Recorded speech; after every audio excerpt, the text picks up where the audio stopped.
Each month, WJBF honors a local veteran or member of active military with our Salute to Service. John Hart is here to introduce us to this month's honoree. Dee, John. long time no see. Long time no see. Great to be back with you. Yes, we're glad to have you back. And it's great, and it's such an honor to be able to continue to tell these stories of our men and women in uniform. And each one has such a unique story to tell. This month's Salute to Service goes to David Clem from Appling.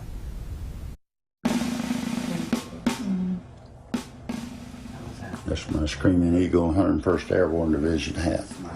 A lifetime of memories.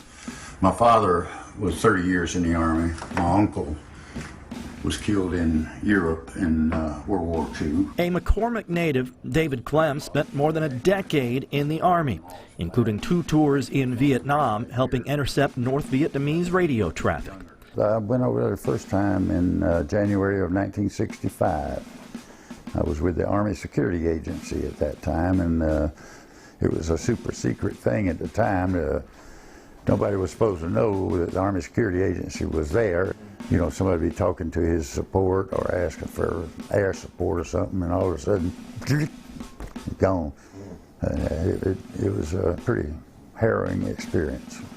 He's always got some good stories, and I know that I could never imagine what he sit here and told you. You know, I mean, that was his life. That's what he did. That was his growing up, his childhood, and I mean, I got so much respect for anybody that's in the military, but that particular time in that part of the world at the time, to me, that was it's just something I just can't even imagine. Continuing a proud family tradition. My uncle was killed in World War II. We had pictures of him and all. I had 2 other uncles that were in the Navy during World War II. My great-grandfather was a Civil War soldier. He and his 2 brothers were both in the Civil War. This past Veterans Day, Clem's service came full circle when he made the trip to our nation's capital and the Vietnam Veterans Memorial.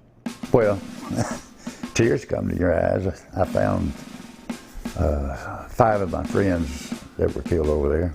And then this week, David Clem, it is a pleasure to honor you from Goldman's Clearing and Site Prep, Snides Towing, and WJBF News Channel 6 with the Salute to Service Award. Oh, thank you, man.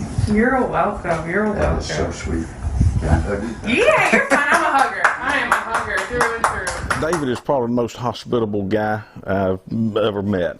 I don't think it would bother him if you told him there was going to be 300 people this year at Thanksgiving. I don't think that would faze him. He would just dig in and make it work. And I know that you know, his experiences in the past have got to be a lot of what forms that. I'm very patriotic, and I believe in serving and all. I think it's a nice thing. Totally unexpected, but a nice surprise. what an honor to meet Mr. Clem and to be able to sit down. I told him yesterday I could sit and listen to his stories all day long. And Dee, I made our reservation for Thanksgiving, by the way. He said we're more than welcome. That family tradition may continue, by the way. Mr. Clem's grandson is now considering joining the military. If you would like to nominate someone for our Salute to Service, go to WJBF.com, where you'll also find the surprising thing that scared Mr. Clem most in Vietnam.